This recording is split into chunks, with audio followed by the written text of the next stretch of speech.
Now, long ago, in a very far away and neglected corner of Russia, about a day's ride from the Tsar's summer palace, there lived a farmer called Frankel. On this particular day that I'm telling you of, Frankel was happily occupied digging up turnips in what he called his field, but which in truth was a piece of land about the size of a tablecloth. He was content.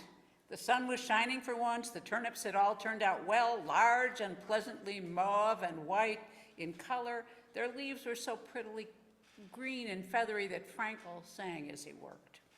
He was absorbed in his labor so that he hardly noticed the horsemen drawing nearer and nearer until the noise of the hoofbeats on the dry earth of the road made him look up. What he saw made him drop his spade in amazement. It was the Tsar. Frankel bowed deeply.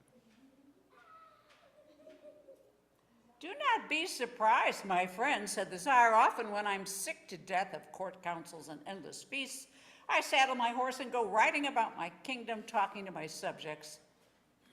I'm very interested to observe that although the hair on your head is gray, the hairs of your beard are still black.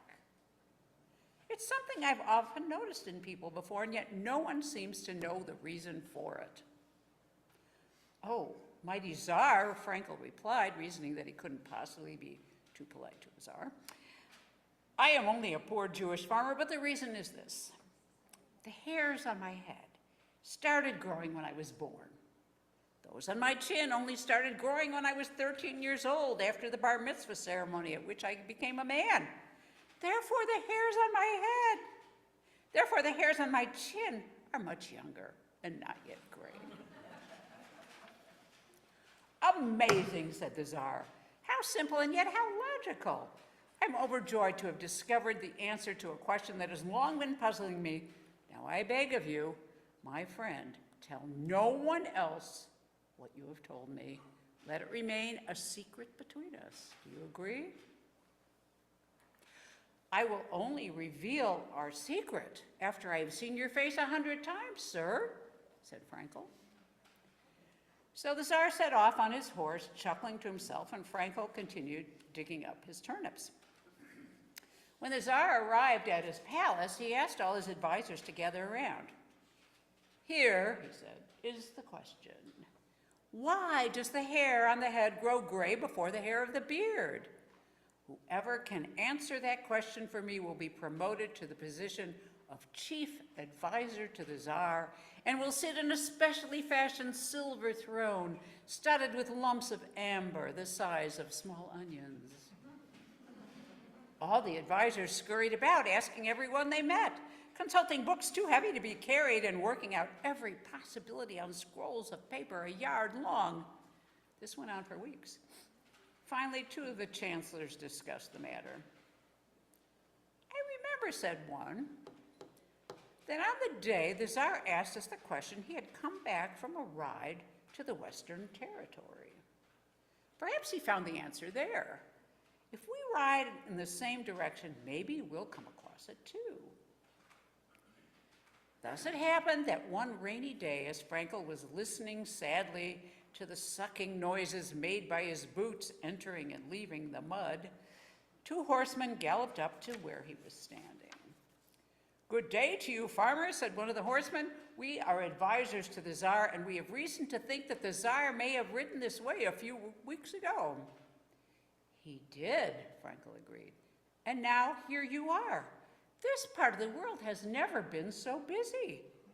A person hardly has the leisure to tend his property. But did you tell the Tsar why it is that the hair on the head turns gray before the hair of the beard?" "I did, but I'm not at liberty to tell your gentleman." The chancellor sighed. "Is there nothing we can do to persuade you to change your mind?" Frankel considered. 100 silver rubles will change my mind instantly." "Then take these, my friends," said one of the chancellors, "and tell us the answer to the riddle." Frankel took the coins, sat down in the road, and spread the coins out on his lap to count them. When he had finished, he told the Tsar's advisors exactly what he had told the Tsar. The men sprang into their saddles and left for the palace at a gallop, feeling very pleased with themselves, but not as pleased as Frankel, who had suddenly acquired wealth. The trouble only began when they came to the Tsar and told him the answer. "How can you possibly know this?" shouted the Tsar. "We met a Jewish farmer called Frankel on the road, and he told us." And he undertook to say nothing. The scoundrel, the Tsar stamped his foot and sent for his chief of police. "Go to the farm of the Jew Frankel and bring him here at once. Also alert the firing squad. This will be Frankel's last day on earth." Well, eventually the police brought Frankel to see the Tsar. "What have you to say for yourself, you wretch?" yelled the Tsar. "Did you not promise me that you would not reveal the secret you told me?" "I said," Frankel whispered, "that I would only reveal it after I had seen your face 100 times. "But this is only the second time you've seen me, you worm. What have you to say to yourself before I have you shot?" "Forgive me, Tsar," said Frankel, and he took out the bag containing the 100 rubles, which the chancellors had given him. "Here are 100 coins. I have looked at every one. Therefore, I'm sure you will agree, I have seen your face 100 times. The Tsar was stunned, full of admiration for Frankel's sharp wits. "I shall get rid of all my advisors and appoint you instead," he chuckled. "You shall sit at my left hand on a silver throne studded with amber lumps the size of onions. You shall want for nothing, my friend." And so Frankel lived to a ripe old age and became the richest and most powerful man in Russia, next only to the Tsar himself.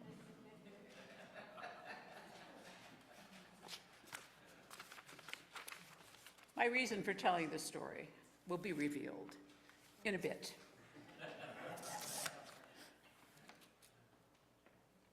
So now for the reading. I don't know, many of you may have read this week, but I was so struck by Governor Pritzker's State of the Budget address that I'd like to share the last part of his address with you. I've been reflecting these past 4 weeks on 2 important parts of my life: my work helping to build the Illinois Holocaust Museum, and the 2 times I've had the privilege of reciting the oath of office for Illinois governor. As some of you know, Skokie, Illinois once had one of the largest populations of Holocaust survivors anywhere in the world. In 1978, Nazis decided they wanted to march there. The leaders of that march knew that the images of swastika-clad young men goose-stepping down a peaceful suburban street would terrorize the local Jewish population, so many of whom had never recovered from their time in German concentration camps. The prospect of that march sparked a legal fight that went all the way to the Supreme Court. It was a Jewish lawyer from the ACLU who argued the case for the Nazis, contending that even the most hateful of speech was protected under the First Amendment. As an American and a Jew, I find it difficult to resolve my feelings around that Supreme Court case, but I am grateful that the prospect of Nazis marching in their streets spurred the survivors and other Skokie residents to act. They joined together to form the Holocaust Memorial Foundation and built the first Illinois Holocaust Museum in a storefront in 1981, a small but important forerunner to the one I helped build 30 years later.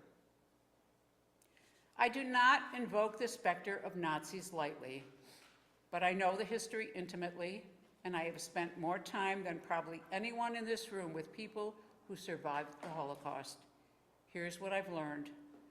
The root that tears apart your house's foundation begins as a seed of distrust and hate, and blame.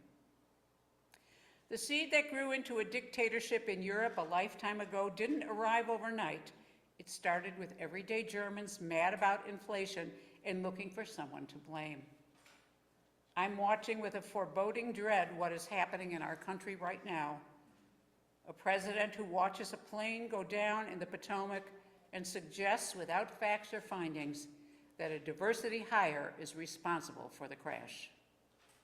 Or the Missouri Attorney General who just sued Starbucks, arguing that consumers pay higher prices for their coffee because the baristas are too female and non-white. The authoritarian playbook is laid bare here. They point to a group of people who don't look like you and tell you to blame them for your problems. I just have one question. What comes next? After we've discriminated against, deported, or disparaged all the immigrants and the gay and lesbian and transgender people, the developmentally disabled, the women and the minorities, once we've ostracized our neighbors and betrayed our friends, after that, when the problems we started with are still there staring us in the face, what comes next? All the atrocities of human history lurk in the answer to that question. And if we don't want to repeat history, then for God's sake, in this moment, we better be strong enough to learn from it. I swore the following oath on Abraham Lincoln's Bible. I do solemnly swear that I will support the Constitution of the United States and the Constitution of the State of Illinois, and that I will faithfully discharge the duties of the officer of governor according to the best of my ability. My oath is to the Constitution of our state and our country. We don't have kings in America, and I don't intend to bend the knee to one. I am not speaking up in service to my ambitions, but in deference to my obligations. If you think I'm overreacting and sounding the alarm too soon, consider this. It took the Nazis 1 month, 3 weeks, 2 days, 8 hours, and 40 minutes to dismantle a constitutional republic. All I'm saying is when the 5-alarm fire starts to burn, every good person better be ready to man a post with a bucket of water if you want to stop it from raging out of control. Those Illinois Nazis did end up holding their march in 1978, just not in Skokie. After all the blowback from the case, they decided to march in Chicago instead. Only 20 of them showed up, but 2,000 people came to counter-protest. The Chicago Tribune reported that day that the rally sputtered to an unspectacular end after 10 minutes. It was Illinoisans who smothered those embers before they could burn into a flame. Tyranny requires your fear and your silence and your compliance. Democracy requires your courage. So gather your justice and humanity, Illinois, and do not let the tragic spirit of despair overcome us when our country needs us the most. Thank you to Governor Pritzker.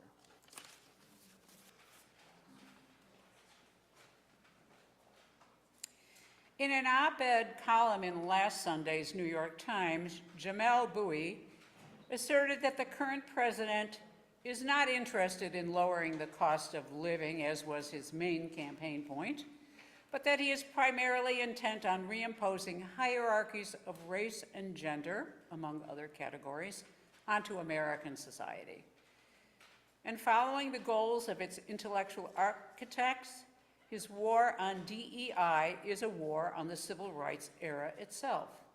They want to restore a world where the first and most important qualification for any job of note is whether you were white and male, where merit is a product of your identity and not of your ability. Now, according to Wikipedia, in the United States, DEI, diversity, equity, and inclusion, are organizational frameworks that seek to promote the fair treatment and full participation of all people, particularly groups who have historically been underrepresented or subject to discrimination based on identity or disability. This morning, I want to speak about the biblical foundation of DEI, diversity, equity, inclusion, as a fundamental, foundational principle in the Abrahamic religions. So germane that it begins with the very first chapter of the Bible.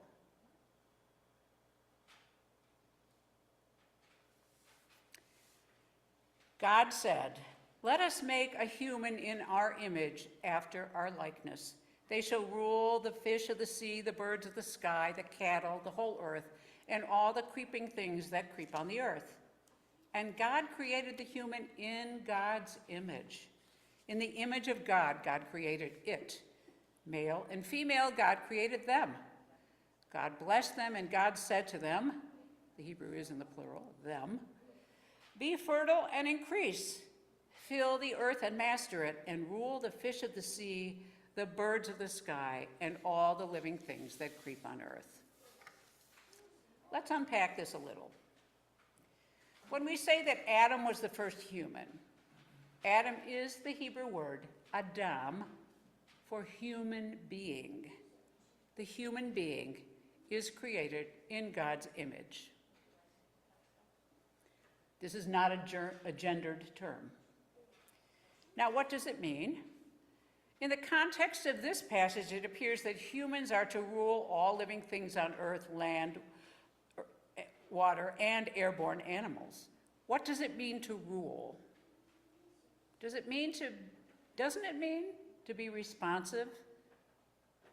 To be responsive to and responsible for the needs of those over which you have dominion? The second book of the Bible, Exodus, is full of commandments. Not just 10, by the way. Yesterday's reading, immediately following the 10 Commandments, included 53 more commandments as part of the covenant, most of which are concerned with how to treat people with whom you are in a power relationship. If they're your slave, your worker, someone you've harmed, someone whose property you have damaged or destroyed, someone over whom you have judicial jurisdiction. How to be fair, because going back to the passage from Genesis, each person is created in God's image. And if I'm created in God's image, and you are created in God's image, I don't have dominion over you.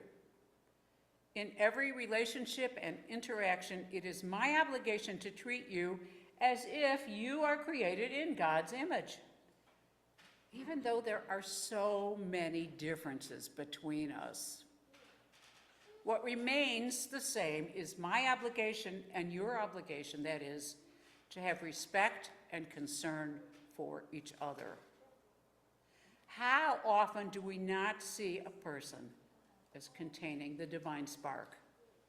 How then do we interact with the supermarket checker whose name we do not know? How do we interact with the person with disabilities who bags our groceries? How do our interactions change when we recall that we have so much in common with them? What is that essence that is the godly part of us? It is the part of us that recognizes the godly essence of others. How do we honor and appreciate the diversity of humanity? If you were wondering why I told that story about the faces of the Tsar, it is for this reason.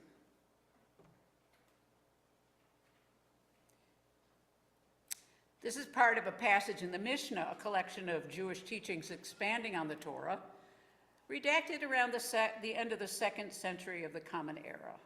The sage, the author of this paragraph, marvels at diversity as follows.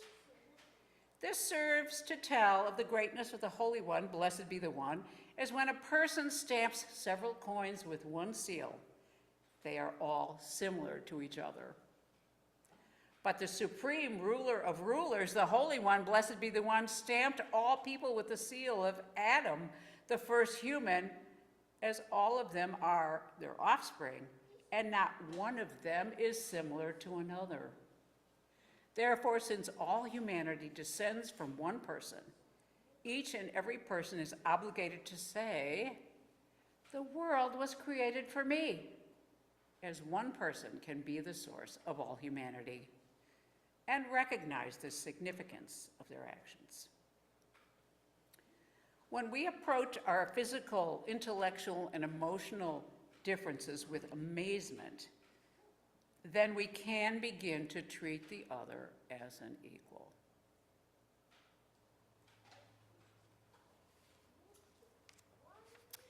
Therefore, Adam, the first human, was created alone to teach you that with regard to anyone who destroys one soul, that is, kills one person, the verse ascribes him blame as if he destroyed an entire world, as Adam was one person from whom the population of an entire world came forth.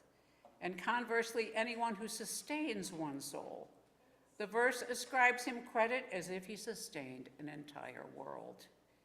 Each person, no matter what they look like, talk like, where they live, who they love.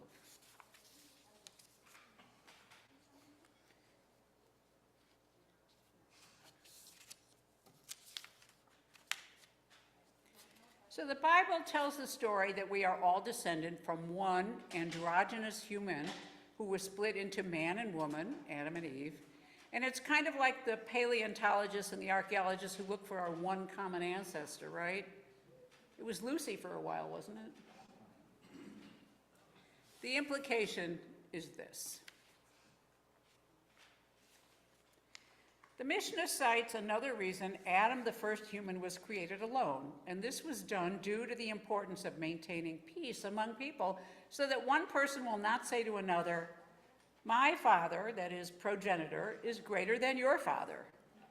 And it was also that the heretics who believe in multiple gods will not say, "There are many authorities in heaven, and each created a different person. You are not more important than I, because your ancestors came over on the Mayflower." These religious texts speak of diversity, equity, and inclusion, not to ask for special treatment because of physical or mental disability, racial discrimination, gender discrimination, income disparity. These texts demand equal treatment. Created in the image of God, we expect equal treatment for each iteration of the divine. Not just the one we consider normal, not just the one who looks like me, not just the one who speaks my language, not just the one whose brain works the same way as mine does.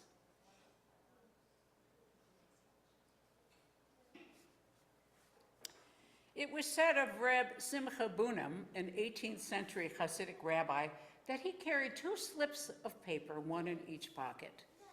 One was inscribed with the saying from the Talmud, "Bishvili nivra ha'olam," for my sake the world was created. On the other, he wrote a phrase from our father Abraham in the Torah, "Va'anochi afar va'efer," I am but dust and ashes. He would take out and read each slip of paper as necessary for the moment. Did he need to feel equal with the person across from him because he was intimidated? Or did he need to feel equal with the person across from him because he was feeling inflated? So I was thinking about this. What do we need written on those 2 slips of paper today? I'm thinking in one pocket, "For your sake, the world was created." To take out when interacting with someone unlike us. And in the other pocket, when despair threatens to overcome us, Governor Pritzker's words. Tyranny requires your fear and your silence and your compliance.